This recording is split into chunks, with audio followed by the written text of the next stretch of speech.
नमस्कार दोस्तों, स्वागत है एक बार फिर से आपके अपने यूट्यूब चैनल जेडी एजुकेशन पर। आज हम फिर से एक नए वीडियो के माध्यम से बीएड 2023 के एंट्रेंस एग्जाम में आए हुए हिंदी भाषा के पीवाईक्यू को हल करने वाले हैं, जो आपके 2026 में होने वाले एंट्रेंस एग्जाम में महत्वपूर्ण रोल निभाएगा। ठीक है। और हाँ, इस वीडियो का पीडीएफ आपको हमारे टेलीग्राम चैनल पर मिल जाएगा, जिसका लिंक हम आपको टेलीग्राम चैनल पर दे देंगे। ठीक, और जिसका लिंक हम आपको डिस्क्रिप्शन बॉक्स में दे देंगे। सॉरी, टेलीग्राम चैनल पर कैसे देंगे, तो आप जुड़िएगा जरूर। हमने 2025 और 2024 का पीवाईक्यू हिंदी भाषा का हल कर लिया है। 6 वीडियो हुई है। ठीक है। 15-15 वीडियो इसलिए कराते हैं क्योंकि वीडियो बहुत लंबी हो जाती है। तो आज हम नए सिरे से 2023 के पीवाईक्यू को हल करने वाले हैं, क्वेश्चन नंबर 51 से। तो आप सोचेंगे कि एक दो कहाँ चला गया। देखो, जो पेपर होता है आपका, ये होता है 2 पालियों में। ठीक, ये 2 पालियों में पेपर होता है। मान लो उदाहरण के लिए, पहली पाली में ये पेपर हुआ, दूसरी पाली में ये, केवल समझने के दृष्टिकोण से। तो पहली पाली का जो पेपर हुआ उसमें 2 चीजें पूछी जाएंगी। इसमें पूछा जाएगा जीएस और इसमें पूछा जाएगा हिंदी। आधे आधे में जीएस, 50 नंबर तक जीएस रहता है, 50 के बाद हिंदी। अगर आपका सब्जेक्ट इंग्लिश है तो इंग्लिश रहेगा। ठीक, हिंदी या इंग्लिश हो सकता है, आपने जो भाषा चूज किया हो। ठीक, तो 50 तक जीएस रहता है, उसके बाद 51 से लेके 100 तक हिंदी रहता है। तो इसीलिए इसकी शुरुआत, हिंदी की शुरुआत 51 से होती है। ठीक है। दूसरे में रहता है, एक में रहेगा सामान्य ज्ञान। ठीक है। और दूसरे में आप कला वर्ग से हैं। इसमें सामान्य ज्ञान में क्या रहता है, जैसे रीजनिंग हो गया, मैथ हो गया, ठीक है, करंट अफेयर, पर्यावरण, ये सब चीजें रहती हैं। और इसमें आपका इस 50 में आपका रहता है सब्जेक्ट। जैसे आप विज्ञान से हैं तो फिजिक्स, केमिस्ट्री, मैथ और बायोलॉजी हल करना होगा। जैसे आप अगर कला वर्ग से हैं तो हिस्ट्री, ज्योग्राफी, भूगोल, ठीक, ये सब हल करना होगा।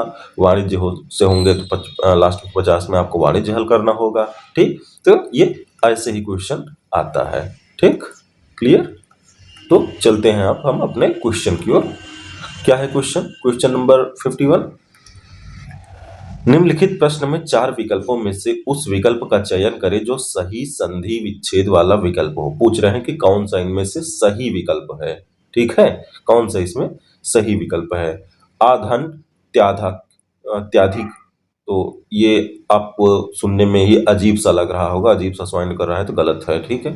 अति धन अधिक, ठीक, ये बिल्कुल सही है। अति धन अधिक। और अत्यधन अधिक, ये भी गलत है। अत धन अधिक, ये भी गलत है। ठीक, इसका क्या होगा? दिए गए अत्यधिक का संधि विच्छेद अति धन अधिक होगा। ये यण स्वर संधि का उदाहरण है। यण स्वर संधि के अंतर्गत ई उ और री के बाद कोई भिन्न स्वर आ जाए, ई या उ, ठीक, या वा या री, ठीक, रा हो, तो उसे अतिधन अधिक करेंगे। ठीक है, उसे यण संधि कहते हैं जब कोई भिन्न स्वर आ जाए। ठीक है, कहने का तात्पर्य यह है कि ई उ री के बाद कोई भिन्न स्वर आ जाए। ठीक है, जैसे अति है, आप यहां अगर गौर करें तो अति, जो अति है, ठीक है, यहां क्या निकल के आ रहा है? ई निकल के आ रहा है। ठीक है, ई निकल के आ रहा है। और अधिक में क्या निकल के आ रहा है? आ। ठीक है, तो ये भिन्न स्वर हुआ ना। अगर ई और ई एक जैसा होता, दोनों स्वर एक समान होते, तो यह नहीं होता, यण संधि नहीं होती वो। ठीक, ये दीर्घ स्वर संधि हो जाती। लेकिन जब अलग अलग स्वर या आपस में मिल रहे हैं, ठीक है, तो यहां होता है यण संधि। ठीक, जैसे ऊ के बाद, उदाहरण के लिए ऊ के बाद यदि आ जाए तो यह हो जाएगा यण संधि। ठीक, चलते हैं नेक्स्ट क्वेश्चन, क्वेश्चन नंबर 52 की ओर।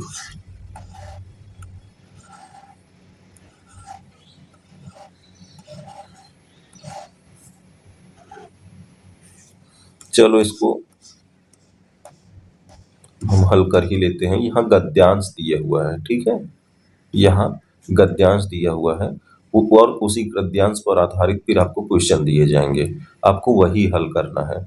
पहले गद्यांश गद्यांश को हल करने का सबसे आसान तरीका जो होता है, आपको 2 बार उसको पढ़ना होगा। मैं अपने हर वीडियो में बताता हूँ, आप 2 बार उसे पढ़िए, उसके बाद फिर देखिए कैसे हल किया जाता है। घोड़ों की टापों की आवाज सुनकर ममता भयभीत हो गई। पथिक ने कहा, वह स्त्री कहाँ गई है, उसे खोज निकालो। ठीक है। ममता जो है वो घोड़ों की टप टप की आवाज सुन के भयभीत हो गई, और पथिक पथिक मीन्स रास्ते में चलने वाला एक व्यक्ति, उसने कहा वह स्त्री कहाँ गई, उसे खोज निकालो। ममता छिपने के लिए अधिक सचेत हुई। ठीक है। यहाँ कुल मिला के कोई ममता नाम की लड़की है जिसे कुछ लोग घोड़ों पर बैठ के ढूंढ रहे हैं। ठीक है। तो वह जब घोड़े चल रहे हैं तो ममता भयभीत हो गई, और वह पथिक राही जो आ रहा है घोड़ों पर बैठकर, उसने कहा कि वह स्त्री कहाँ गई, उसे खोज निकालो। ठीक, अपने साथियों से। ममता इससे छिपने के लिए अधिक सचेत हो गई। वह मृग दाव में चली गई, दिन भर उसमें से ना निकली। संध्या में जब उन लोगों के जाने का उपक्रम हुआ तो ममता ने सुना पथिक घोड़े पर सवार हुए कह रहा था, मिर्जा, उस स्त्री को मैं कुछ ना दे सका, उसका घर बनवा देना, क्योंकि मैंने विपत्ति में यहाँ विश्राम पाया था। यह स्थान भूलना मत। ठीक। चौसा के मुगल पठान युद्ध के बहुत दिन बीत गए। ममता अब 70 वर्ष की वृद्धा है। ठीक है। वह अपनी झोपड़ी में एक दिन पड़ी थी। उसका जीर्ण कंकाल खांसी से गूंज रहा था। ममता ने जल पीना चाहा। एक स्त्री ने सीपी से जल पिलाया। सहसा एक अश्वरोही झोपड़ी के द्वार पर दिखाई पड़ा। मिर्जा ने जो चित्र मिर्जा ने जो चित्र बनाकर दिया था, इसी जगह का होना चाहिए। बुढ़िया मर गई होगी। अब किससे पूछूं कि एक दिन शहंशाह हुमायूं ने किस छप्पर के नीचे विश्राम किया था। ठीक, ये आपका गद्यांश हुआ। अब इसी गद्यांश, अपना दिमाग नहीं लगाना है, गद्यांश के आधार पर ही आपको जवाब देना है। निम्नलिखित में से बुढ़िया को क्यों नहीं निम्नलिखित में से बुढ़िया को क्या नहीं था? बुढ़ापा, बिल्कुल बुढ़ापा था। खांसी बिल्कुल थी। कमजोरी, सामर्थ्य नहीं था। आपने गद्यांश पढ़ा, उसमें सामर्थ्य नहीं था उसके पास छिपने की। क्यों? क्योंकि वह वृद्ध हो चुकी थी। अश्वरोही वहां क्यों आए थे? बुढ़िया को ढूंढने, मिर्जा की तलाश में, बुढ़िया के छप्पर ढूंढने, यहाँ विश्राम करने। तो ये अभी आपने पढ़ा, ये बुढ़िया का छप्पर ढूंढने। इसको हल करने का एक तरीका और भी होता है कि आपने क्वेश्चन पढ़ लिया, ठीक, तो सहसा एक अश्वारोही झोपड़ी पर द्वार पर दिखाई दिया। मिर्जा ने चित्र बनाकर दिया, जगह का होना चाहिए। बुढ़िया मर गई होगी। अब किस एक दिन हुमायूं ने किस छप्पर के नीचे विश्राम किया था? तो यह क्या हुआ था? यहाँ उसे ढूंढने आए थे। ठीक, बुढ़िया के छप्पर की शहंशाह ने कहाँ पर आराम किया था, विश्राम किया था, वही स्थान ढूंढने आए थे उस चित्र में जो था। ठीक, तो यहाँ option number C is right answer. ठीक, चलते हैं नेक्स्ट क्वेश्चन। एक मिनट। हाँ, 54। गद्यांश में पथिक किसे कहा है? गद्यांश में पथिक किसे कहा है? मुगल योद्धा को, मिर्जा को, ममता को, हुमायूं को? तो वह जो पथिक थे वह मुगल योद्धा थे। शहंशाह ने भेजा था ना, शहंशाह ने मिर्जा, देखो अब आप कहेंगे कि बार बार मिर्जा आया, लेकिन आप गौर करें तो घोड़ों की टाप सुनकर, शुरुआत की जो लाइन थी, घोड़ों अर्थात कई सारे घोड़े थे, तो अकेले मिर्जा नहीं था, कई सारे मिर्जा के लोग थे। ठीक, तो वह मुगल योद्धा थे। ठीक, चलते हैं नेक्स्ट क्वेश्चन। हुमायूं में कौन सा गुण था? हुमायूं में कौन सा गुण था? कृतज्ञता, न्यायप्रियता, कृपणता और विश्वसनीयता। तो यह कृपणता थी, कृतज्ञ था। ठीक है, कृतज्ञता थी, उसी में दिया हुआ है। आप सब जो मैंने एक ही बार पढ़ा, आप यही इसका हल करने का सबसे आसान तरीका हो तो उसे आप 2 बार पढ़िए। ममता दिन भर बाहर क्यों नहीं आई? उसका घर नहीं था, वह डरी हुई थी।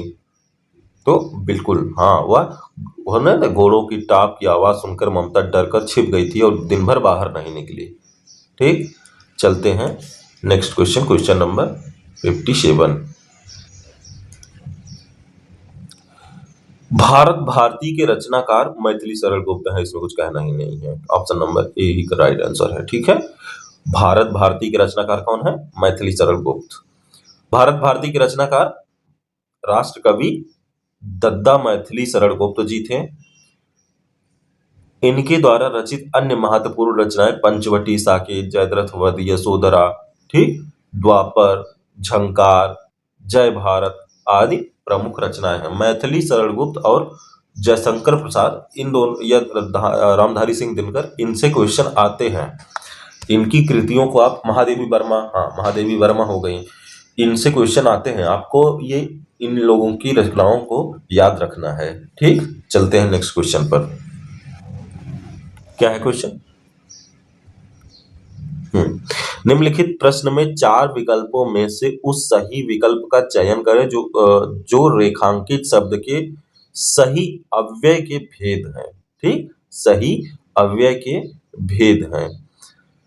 सीता के आगे रमा खड़ी है, सीता के आगे रमा खड़ी है। क्रिया विशेषण, संबोधक विशेषण, समुच्चय बोधक, ठीक है, और विस्मयादि बोधक। क्या यहाँ कोई कार्य हो रहा है? क्या यहाँ पे कोई कार्य हो रहा है? नहीं। क्या भोजन किया जा रहा है? क्या कोई खेल रहा है? क्या कोई सो रहा है? बिल्कुल नहीं, यहाँ कार्य नहीं हो रहा है। यहाँ क्रिया विशेषण कैसे हो गया? क्या यहाँ 2 चीजें आपस में जुड़ रही हैं? जैसे बीच में क्या और शब्द आ रहा है? सीता और आगे रमा? बिल्कुल नहीं। सीता परंतु आगे रमा, सीता लेकिन आगे रमा। जब यहाँ जोड़ के लिए कोई शब्द प्रयोग नहीं हुआ है, जब ये आपस में समुच्चय नहीं कर रहे हैं, एक दूसरे से जुड़ नहीं रहे हैं, तो समुच्चय वाचक कैसे हो गया? ठीक, यहाँ कौन सा हुआ? संबोधन वाचक। क्यों? क्योंकि सीता के आगे रमा खड़ी है। आप खुद अपने दोस्त के साथ खड़े हैं, ठीक है, और इस वाक्य को बोलिए आप। 2 लड़कियां खड़ी हैं, समझने के दृष्टिकोण से केवल कि आप बाजार में 2 लोग खड़े हैं, आप अपने 2 मित्र के साथ, और उस पार सड़क के 2 लड़कियां खड़ी है आगे पीछे, एक का नाम सीता, एक का नाम रमा। ठीक, आपने कहा सीता के आगे रमा खड़ी है। रमा जो है वो आगे खड़ी थी सीता के, सीता पीछे खड़ी थी। ठीक, तो सीता के आगे रमा खड़ी है, ये क्या हुआ? इसका मतलब आप संबोधित कर रहे हैं। इसका मतलब आप संबोधित करके, इशारा करके या अपने मित्र से बतिया रहे हैं। तो यह कौन सा हुआ? संबोधक अव्यय। क्लियर? चलते हैं नेक्स्ट क्वेश्चन पर। निम्नलिखित प्रश्न में 4 विकल्पों में से उस सही विकल्प का चयन करें जो अशुद्ध वाक्य के शुद्ध रूप का सबसे अच्छा विकल्प होगा। तात्पर्य क्या है कि यहां एक अशुद्ध वाक्य दिया है, ठीक है, यहां एक अशुद्ध वाक्य दिया हुआ है, उसी का शुद्ध वाक्य ढूंढना है। 4 विकल्प दिए गए हैं, पूछ रहे हैं कि उसमें सबसे अच्छा कौन सा वाक्य होगा जो शुद्ध होगा। तो अशुद्ध वाक्य क्या है?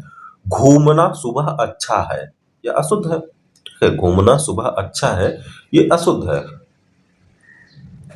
अब ऑप्शन देख लेते हैं। घूमना अच्छा है सुबह, ये भी गलत है, साउंड ही गलत कर रहा है। आप खुद बोल के देखिएगा, साउंड ही गलत कर रहा है। घूमना सुबह है अच्छा, गलत। सुबह अच्छा है घूमना, गलत। सुबह घूमना अच्छा है, बिल्कुल सही। सुबह घूमना अच्छा है, घूमना सुबह अच्छा है जो गलत वाक्य है, इसका सही क्या है? सुबह घूमना अच्छा है। Option number D is right answer. Clear? चलते हैं क्वेश्चन नंबर 60 की ओर, 60। निम्नलिखित प्रश्न में 4 विकल्पों में से उस सही विकल्प का चयन करें जो बताता है कि नीचे दिए गए छंद के प्रत्येक चरण में कितनी मात्राएं हैं। जो बताता है कि नीचे दिए गए प्रत्येक छंद में कितनी मात्राएं हैं। हमने इसके पहले जब बरवय आया था 2024 2024 या 25 में 12वां पूछा था कि कितनी मात्राएं हैं, तो यह कौन सा है। ठीक है, तो हमने आपको मात्रा निकालना बताया था, फिर से आज बता देते हैं। ठीक है, फिर से बता देते हैं। जब भी बड़ा आ, बड़ा ई, बड़ा ऊ, ये ठीक है आता है, इस पर मात्राएं होती हैं, तो उस समय वहां दो मात्राएं मानी जाती हैं। जैसे की है तो यहां दो मात्राएं मानी जाएंगी। अगर छोटी की होती एक मात्रा होती, अगर का होता तो एक मात्रा, अगर का पे आ की मात्रा होती दो मात्रा होता। शायद ना समझ पा रहे हो, लेकिन समझ जाएंगे, डरिए मत। ठीक है,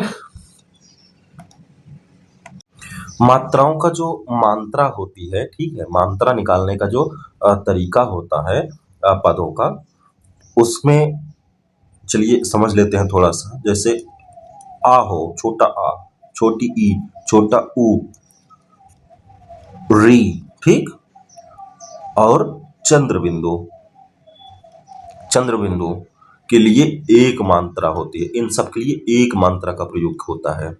ठीक है, एक मात्रा। और दूसरा क्या होता है, बड़ा आ, बड़ी ई, बड़ा ऊ, ए चाहे हो चाहे आए हो, ठीक है, ओ हो चाहे आओ हो, और अनुस्वार अंक की मात्रा, अंक की, ठीक है, यहां, और चाहे विसर्ग हो, ठीक है, यहां पर इन सब के लिए दो मात्राएं होती हैं।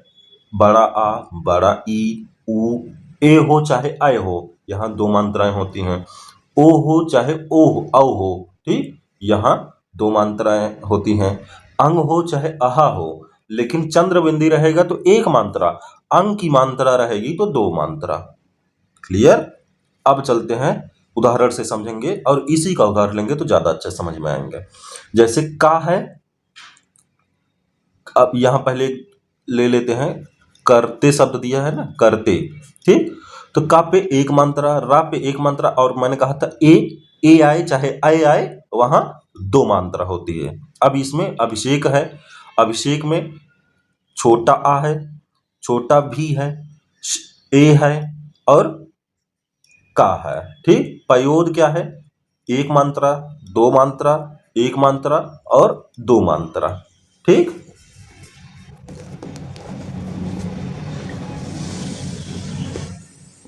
क्लियर है में दो मात्रा, तो कितना हो गए। अब आप सोच रहे होंगे यहां दो क्यों, तो यहां ओ की मात्रा है, ओ की मात्रा हो चाहे औ की मात्रा हो, दो मात्रा होती है। ऐ की मात्रा हो चाहे अंक की मात्रा हो, दो मात्रा, ठीक। तो करते में तीन है, 4 5 2 7 1 8 9 2 11 1 12 12 2 14।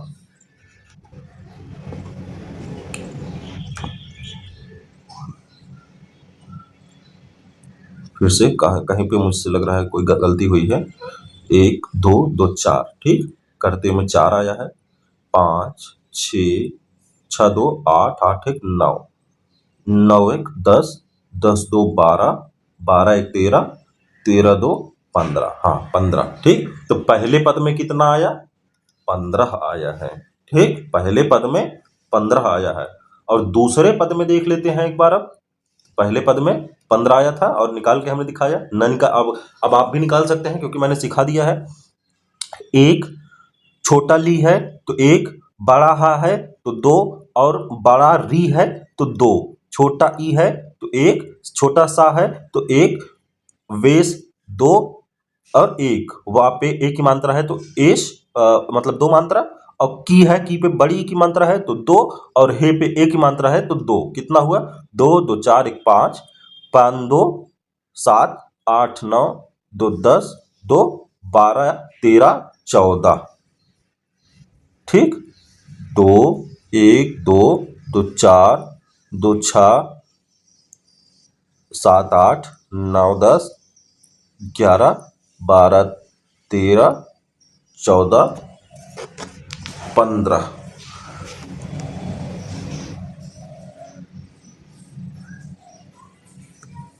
नहीं, मुझसे कहीं पे गलती हो रही है यार, ठीक है, मुझसे कहीं तो गलती हो रही है।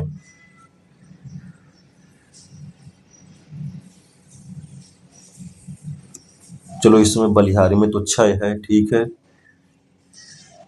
इसमें 2 हैं, ठीक है, और वेश में 3 हैं, ठीक है, की, ठीक। अच्छा, हे इसमें नहीं आएगा यार, हे इसमें आएगा, इसलिए तो सोच रहे हैं कि ये गड़बड़ कहाँ पे हो रही है। हे जो शब्द दिया हुआ है वो यहाँ पे होना चाहिए, प्रिंटिंग में ही पता नहीं कैसे इसने कर दिया है, ठीक है। ये सोच रहे हैं इसमें तो 13 होना चाहिए, कहाँ से 15 आ रहा है, और मेरे निकालने में भी कोई गड़बड़ी नहीं। लेकिन हे जो है वो यहाँ होना चाहिए, तो ये वाक्य केवल यहीं तक है, ठीक है, दूसरा वाक्य केवल यहीं तक, की तक है, ठीक है। बलिहारी सुवेश की, ठीक, बलिहारी इस वेश में 13 मात्राएं आ रही हैं, ठीक। और हे मातृत्व तू सत्य ही, हे मातृत्व तू सत्य ही, तो इसमें 15 से 13 मात्राएं आ रही हैं, ठीक है, कुल 28 मात्रा हो रही है। 15 से 14 के क्रम में कुल 28 मात्राएं हो रही हैं, तो अगर सारी मात्राओं को आप जोड़ देंगे, ठीक है, तू ही सत्य सगुण मूर्ति सर्वेश की, तो इसमें कुल 28 मात्राएं हो रही हैं, ठीक। तो चलते हैं नेक्स्ट क्वेश्चन। तो 15 पहले में आया था, 14 दूसरे में, चलते हैं नेक्स्ट क्वेश्चन पर, ठीक। चलते हैं क्वेश्चन नंबर 61।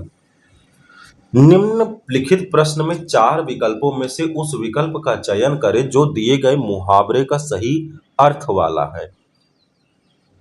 अंक भरना, अंक भरना, रो पड़ना, गले भरना, ठीक, बदल जाना, मूर्ख बनाना, तो इसका सही आंसर क्या होगा?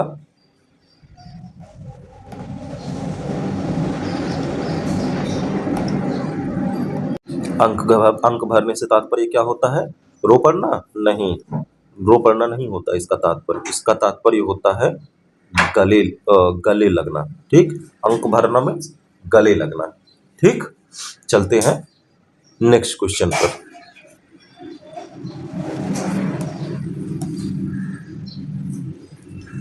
62 की ओर, ठीक, 62, हाँ, एक मिनट। निम्नलिखित प्रश्न में 4 विकल्पों में से उस सही विकल्प का चयन करें जो बताता है कि संयोग और वियोग किस रस के रूप हैं। संयोग और वियोग किस रस के रूप हैं? तो संयोग और वियोग श्रृंगार रस के रूप होते हैं। जैसे एक उदाहरण श्रृंगार रस का दिया जाता है ना, हे खग मृग हे मधुकर श्रेणी तुम देखी सीता मृग नयनी, ठीक। तो यहाँ वियोग है, वियोग है किसमें? प्रेम में वियोग है। राम इतने प्रेम में व्यथित हो गए हैं, इतने रो रहे हैं, ठीक है, कि वो वहां खग मृग जो दिख रहे हैं, पक्षी दिख रहे हैं, जो वहां हिरण दिख रहे हैं, जानवर दिख रहे हैं, ठीक है, उनसे भी पूछ बैठ रहे हैं कि हो सकता है यही बता दे कुछ, ठीक। तो यहाँ श्रृंगार रस जो है वो वियोग और संयोग की बात करता है, ठीक। संयोग और वियोग श्रृंगार रस के रूप हैं। वस्तुतः नायक नायिका के सौंदर्य और प्रेम संबंधी वर्णन की परिपक्व अवस्था को श्रृंगार रस कहते हैं। श्रृंगार रस के 2 भेद होते हैं, जहां नायक नायिका की संयोगावस्था का उल्लेख करे वहां संयोग श्रृंगार, तथा जहां नायिका के वियोगावस्था का चित्रण किया जाए वहां वियोग श्रृंगार होता है, ठीक। चलते हैं नेक्स्ट क्वेश्चन पर। Question number 63। निम्नलिखित प्रश्न में 4 विकल्पों में से उस सही विकल्प का चयन करें जो निर्देशानुसार वाक्य परिवर्तन वाला सही विकल्प हो। जो निर्देशानुसार वाक्य परिवर्तन वाला सही विकल्प हो। पिताजी पत्र पढ़ रहे हैं, पिताजी पत्र पढ़ रहे हैं। अब इसको देखना है, ठीक है, कि जो वाक्य परिवर्तन हुआ वह सही अर्थों में हुआ हो। पत्र पिताजी द्वारा पढ़ा गया नहीं, पढ़ा गया नहीं, पढ़ रहे हैं, तो यहाँ कंटिन्यू है, अभी अभी चल रहा है वो चीज, तो पढ़ा गया तो पूर्व की बात हो गई। पिताजी ने पत्र पढ़ा, ये भी पूर्व की बात हो गई। पिताजी से पत्र पढ़ा जा रहा है, बिल्कुल सही। पिताजी पत्र पढ़ रहे हैं, इसमें तो अंतर ही नहीं, ये तो ऑप्शन और क्वेश्चन को एक जैसा बना दिया है, इसलिए ये गलत है। तो पिताजी से पत्र पढ़ा जा रहा है, ठीक है, इनडायरेक्टिव है, ठीक। तो ऑप्शन नंबर सी सही है। प्रश्न, अब हो सकता है आपको कंफ्यूजन थोड़ा सा लगे, फिर से समझ लेते हैं। पिताजी द्वारा पत्र पढ़ा गया, यहाँ पर पूर्व काल की बात हो रही है कि भूतकाल में ऐसा हो गया है, वह बीत चुका है, पत्र पढ़ चुके हैं। और सेम कंडीशन यहाँ भी है, बी ऑप्शन में भी। और डी में आप देख रहे हैं तो क्वेश्चन को ही उतार दिया है, तो यहाँ सही ऑप्शन क्या है, सी, ठीक। प्रश्न में दिए गए विकल्पों में से वाक्य परिवर्तन वाला सही रूप पिताजी से पत्र पढ़ा जा रहा है। जिस वाक्य में क्रिया के कर्म की प्रधानता हो वहां कर्मवाच्य होता है। तो यहाँ कर्मवाच्य कौन सा है, क्यों है, क्योंकि क्रिया से कर्म की प्रधानता निकल के आ रही है, ठीक। चलते हैं नेक्स्ट क्वेश्चन पर। आज का सेकंड लास्ट क्वेश्चन है, योजक चिन्ह का सही उदाहरण कौन सा है। योजक चिन्ह का सही उदाहरण क्या है। योजक चिन्ह का तात्पर्य होता है जो आपस में जोड़े, ठीक है। शिवाजी और भी आपस में जोड़ता है, एक योजक चिन्ह है, ठीक। और हो गया, लेकिन हो गया, परंतु हो गया, ठीक, ये सब योजक चिन्ह में आते हैं। शिवेश भाई बहन हैं, ठीक, सॉरी, शिवाजी और शिवेश भाई बहन है, भाई बहन में देख रहे हैं हाइफन दिया हुआ है, योजक चिन्ह लगा हुआ है, ठीक, इसलिए यह आंसर सही है। हेमा कॉमा गुनगुन कॉमा माया सहेलियां हैं, इसमें कोई भी योजक चिन्ह नहीं है। रोहन ने कहा, यहाँ योजक चिन्ह का तो प्रयोग किया गया है लेकिन वो गलत कहा गया, यहाँ कॉमा होना चाहिए, यहाँ कॉमा होना चाहिए, वाक्य शुद्धि नहीं है यहाँ। मैं घूमने जा रही हूं, इसमें कोई भी योजक चिन्ह लगा ही नहीं है, ठीक, इसलिए ऑप्शन नंबर ए सही, ठीक। दिए गए विकल्पों में शिवाजी और शिवेश भाई बहन है, इस वाक्य में योजक चिन्ह भाई बहन के मत लगा हुआ है, जो उचित है, ठीक। योजक चिन्ह सामान्यतः दो शब्दों को जोड़ता है और दोनों को मिलाकर एक समस्त पद बनाता है, लेकिन दोनों का स्वतंत्र अस्तित्व बना रहता है, जैसे माता और पिता। तो यहाँ दोनों का अपना खुद का अस्तित्व है, भाई बहन यहाँ दोनों का अपना अपना अस्तित्व है, लेकिन बावजूद उसके एक चिन्ह के माध्यम से ये आपस में जुड़े हुए हैं, ठीक। लेकिन इसमें से किसी की प्रधानता खंडित नहीं हो रही है, दोनों अपने में पद प्रधान है, ठीक। चलते हैं, वैसे दोनों पद प्रधान होने पर कौन सा समास होता है ये आप हमें कमेंट करके जरूर बताइएगा, कई बार समझाया है। तो चलते हैं आज के लास्ट क्वेश्चन पर। इसलिए हम केवल 15 क्वेश्चन कराते हैं क्योंकि वीडियो बहुत लंबी हो जाती है और आप लोग ऊबते हैं, ठीक। और अगर आपका मन भर जाए तो फिर आपको समझ में आएगा नहीं, लेकिन अगर आपका मन नहीं भरता और आप सोचते हैं कि लंबी तो आप 2 वीडियो देख लो, आपकी क्षमता अगर है तो आप 2 वीडियो देख लो ना, क्या दिक्कत है, आधे आधे घंटे की तो वीडियो है। निम्नलिखित प्रश्न में 4 विकल्पों में से दिए गए शब्द के सही समास वाला विकल्प चुनिए। सप्त सिंधु, ठीक। तो 7 सिंधु का समूह, गलत, सप्त मीन्स होता है 7, सिंधु मीन्स होता है नदी। सिंधु किसका पर्यायवाची है, नदी का पर्यायवाची है। 7 सिंधुओं का समूह, गलत, 7 सिंधुओं का समूह, एक ही ऑप्शन क्यों दे दिए हैं, गलत, ठीक। 7 नदियों का समूह, 7 नदियों का समूह, क्लियर।